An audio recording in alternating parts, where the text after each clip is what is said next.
Okay, so WWE Backlash 2023 is over. Well, it's over for a while now. I had to wait and see if some things cleared and my phone didn't go off, which it probably will at some point still. Anyway, the show was pretty good. The crowd really carried most of this. The very enthusiastic Puerto Rican crowd, especially during one match in particular, really did help beef things up and make it a lot more exciting. They were definitely starved for something like this to happen.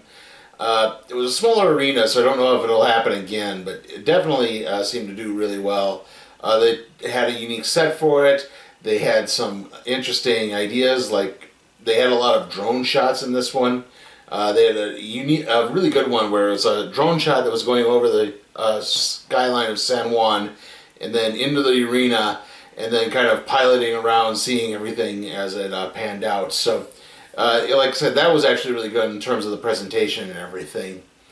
Okay, so let's get to the matches. We open things off with technically the Raw Women's Championship match, as both women have been drafted to SmackDown, but it's Bianca Belair versus Io Sky. The crowd was definitely more in Io Sky's favor. She did not come out with the other members of Damage Control right away. They were definitely anti-Belair. I don't know if it's necessarily a Belair fatigue or if they're just more pro-Io, which could probably be true in the latter there. But anyway, early on, Sky got a drop kick to her sternum. It looked like it really hurt because she was holding her chest for a little bit longer than usual. At one point, Sky hit an arm breaker on Belair, and Belair was selling an arm injury for most of the match afterwards. She would try to do something, and she would hurt her arm. She couldn't, she'd have to stop and shake it to get feeling back into it. Early on, though, Belair did come back and hit a one-arm gorilla press slam and dropped Io right on her face. Io fought back a couple of more times, hit a springboard drop kick. She hit the moonsault to the outside of the ring. Belair blocked a Frankensteiner and hit a sit-down powerbomb from the second rope. It's at this point that Damage Control did make their way down to the ring. They tried to distract the ref a little bit. That enabled Dakota Kai to kick Bianca Belair and set Io up for the moonsault. It's then that Bayley tried a little bit extra and tried to grab hold of Bianca's massive hair weave ponytail to hold her in place long enough so Io could hit the moonsault, but the ref caught it and it made her stop, and that allowed Belair to recover enough to dodge the moonsault and hit the KOD for the 3 count and the victory. Alright match, fun, a lot of good interesting points in this. Probably the most interesting thing was, what the heck was Bayley's top? It's like this weird, it's like she's trying to wear like those tie-on dance club tops, but then it looked like a bulletproof vest as well. Just looked really bizarre, is just what I'm saying. Anyway, yeah, definitely planting seeds for the Damage Control breakup, but I wonder, going into this, everyone's saying, well, Dakota's going to go with Bayley and they're going to kick Io out. But maybe because Bayley, slipped up and, blew it, maybe she's the one who's actually going to get kicked out. Don't know if that would necessarily turn Dakota and Io face, but again, that could actually be a little interesting and different.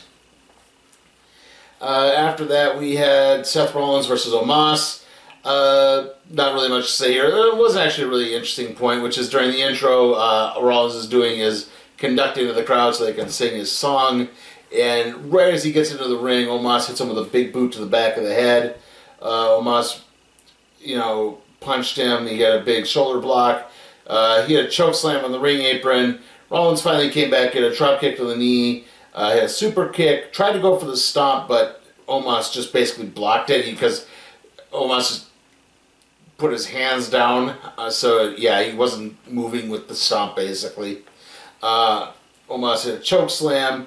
Rollins did kick out. He kind of got a bit of an upper hand. MVP slipped his cane to Omas. However, in the process of trying to get his handle on it, that enabled Rollins to hit 2 stomps, although it only got a 2 count. So then Rollins went up to the top rope and hit a stomp from there for the 3 count of the victory. I don't like the top rope stomp. I'll tell you that right now. He basically had to aim this thing in a way so that he didn't hurt his, previously injured knees. So it's like he has to go and he has to hit, and then he has to kind of do it in sort of like almost like he's doing an elbow drop to something else. So yeah, it just looked really clunky. Overall, the match was decent enough. It was filler. I know right now Rollins is probably the prohibitive favorite to win the newly rechristened World Heavyweight title match in Saudi Arabia, but I'm not entirely... I mean, it could happen. I don't know. I'm not reviewing that show because I don't do Saudi shows. But yeah, like I said, overall just a decent match.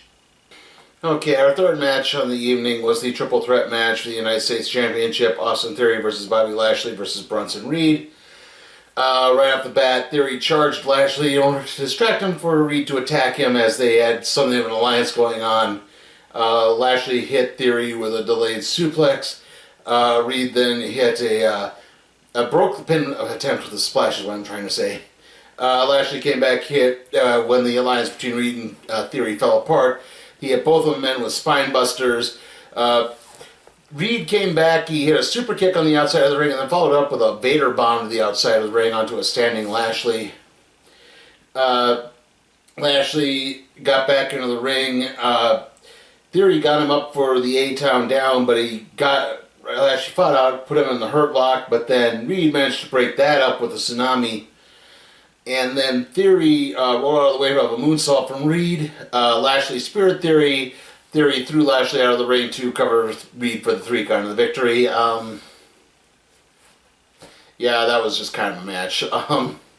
Nothing spectacular there, unfortunately. It's basically the same match as the last triple threat match of the United States Championship that involved Theory and Lashley. It's like, so yeah, Theory throws a guy out of the ring and covers the other guy. I know a lot of people aren't high on Austin Theory as champion. I get that, but again, there's kind of the... I know he kind of had to win the same way here because he's just not powerful. And it's not convincing enough for him to actually definitively beat Bobby Lashley or Bronson Reed, but still, it's like, it isn't going to help build him up in any way, shape, or form. I think they still have a lot to work to do with it right there. After that, we had the SmackDown Women's Championship match, Rhea Ripley versus Zelina Vega. The announcers are doing everything they can to build Zelina up for this. They talk about her Puerto Rican heritage. They talk about her father who died in 9/11. Her family is ringside. She comes out in the Puerto Rican flag. The crowd is going bonkers. The crowd, again, definitely carried this part. Again, the problem is the match itself was just a tiny bit too predictable. Vega did get in some offense early on.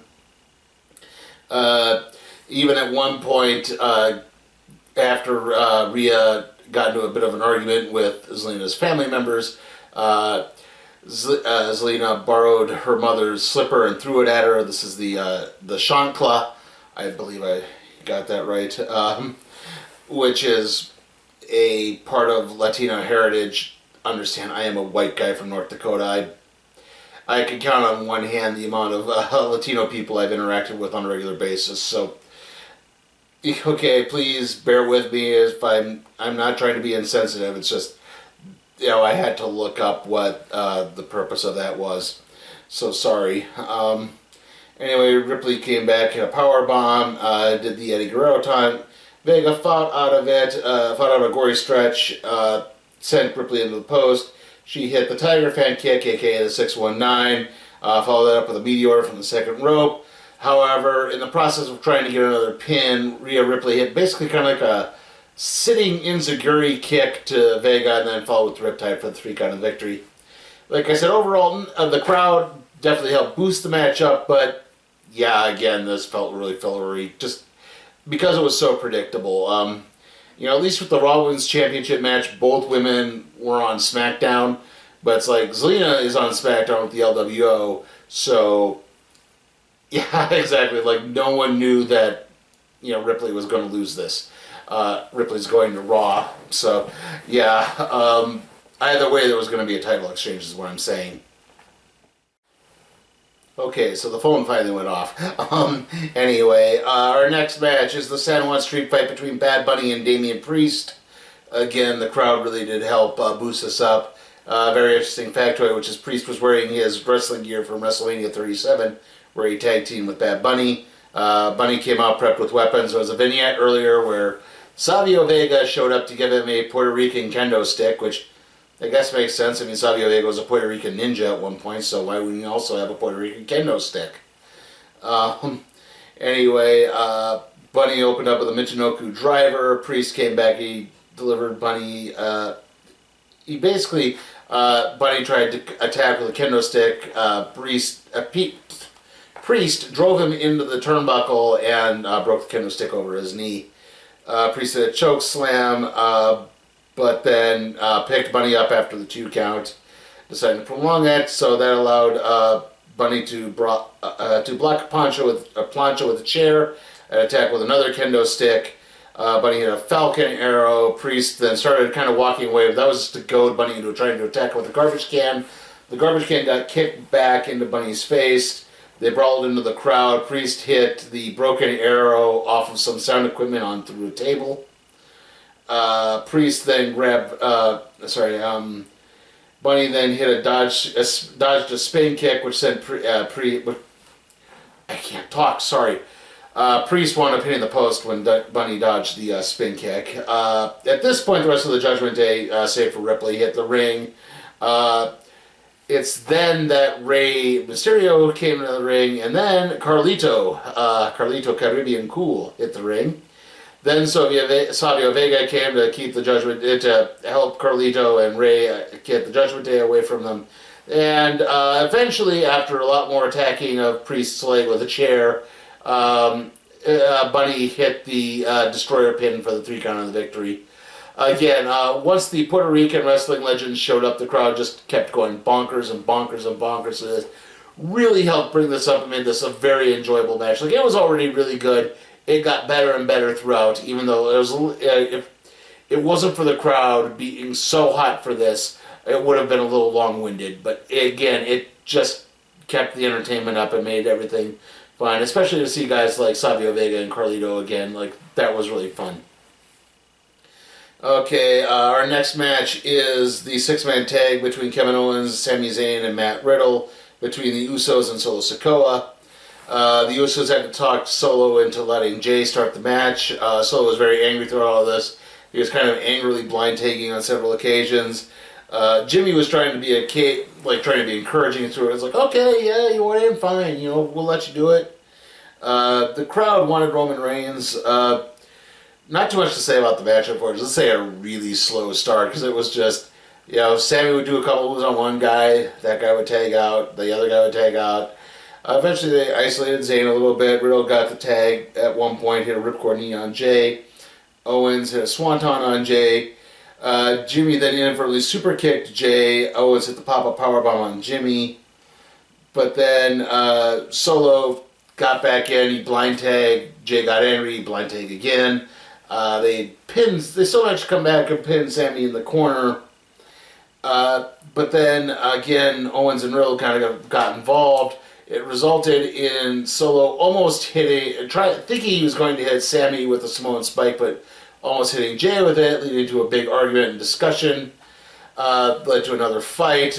Looked like Sammy was going to get another haluva kick in, but then Solo broke that up and hit the Samoan spike on Zayn for the 3 count and the victory. Yeah, you can tell there's still a lot of tension between the brothers there, but still, yeah. He didn't hit it on Zayn, he actually hit it on Riddle. My mistake, I looked at the wrong part of my notes. But yeah, Riddle got pinned. Overall, the match was just really fillery, unfortunately. This was definitely the come-down match after that hot Bunny Priest match. And in retrospect, looking through this, the Bunny Priest match probably should have been the main event, because I think that would have really helped save this show. Anyway, that rounds things off. Let's go to the main event. Cody Rhodes versus Brock Lesnar. Cody jumped Brock during the intro. Lesnar was still going around the ring and doing his stuff. Cody basically had a torpedo to the outside. He attacked Lesnar with ring steps. He attacked him with a chair. He had some disaster kicks, but then Lesnar blocked, I believe it was the Cody Cutter attempt. Began hitting suplexes all over. During one of the suplexes, Cody accidentally ripped off part of the one of the turnbuckle pads, and then managed to hit a drop toe, which sent Lesnar into the exposed turnbuckle, which caused him to start bleeding. Cody came back, hit more disaster kicks, hit a couple Cody Cutters, hit a couple crossroads. Only got a 2 count. Lesnar came back, hit an F5, only got a 2 count. Lesnar then put Cody in the Kimura. Cody managed to maneuver just enough to get Lesnar into a pinning predicament for the 3 count of the victory. Yeah, that was it. Yeah, a pretty anticlimactic finish there. Like, I think Cody didn't need to win this, and I know they have to kind of protect Brock in a way that still makes him look really unstoppable. So they can't have him, take like the 3 crossroads or anything like that. But yeah, it just the ending felt rushed because this thing ended at like 10:03. It's like, okay, you've been stretching these things out to 3.5 hours. I don't know why you suddenly felt the need to keep this one short. Yeah, this just really felt, like I said, if you had switched the Bad Bunny, the street fight, and this match around, I think the show would have actually been a lot stronger because, again, the crowd would have been really smoking hot through the whole thing, and it just didn't. It kind of, yeah, they kind of died out during the 6-man tag. They were in for a little bit of this, but yeah, I think once they kind of once it ended, everyone was kind of like, well, that was it? Really? Yeah, it just, the ending kind of brought the show down a lot for me. Like, overall, I was going to say that this was a pretty solid show. I mean, no real bad matches. I mean, the only one I would say that really fell into, like, clunker category was that triple threat. But other than that, like, yeah, nothing too terrible, nothing aggravating at least. But yeah, just, it was all overall very flat show. Bunny and Priest was great. It was enjoyable. The crowd did elevate this. I am going to give Backlash 2023 a C. Overall, like I said, it's just kind of an average show. They're obviously setting the stage for the Saudi show, but yeah, it's like I'm just not worked up for that at all because I've learned my lesson. Yeah, in case any of you are new to this, go back and watch my review of the first Crown Jewel from 2018, I think. And you will see why I don't do the Saudi shows anymore, okay? Okay, so yeah, now that that's over with, next wrestling is going to be Memorial Day weekend. I'm going to be doing Impact Under Siege. I plan on doing AEW Double or Nothing, so those will be good. So yeah, it's like you're not going to be bereft of wrestling coverage for that weekend. I mean, I know Night of Champions, my mistake, Night of Champions is going to be there that weekend as well, but like I said, I'm not covering that one. Okay, so the next video, it's probably going to be the test show for the WWE 2K23 eFed thing I wanted to do. Like I said, I don't know how much it is. Like I said, it's going to be test. It's going to be a test thing, so it's not going to be incredibly well polished or anything. There'll be a bit of a disclaimer explaining things before that, but still. That'll be the next video in all likelihood, and then the random trade review on Ghost Rider Team Up. See you all next time.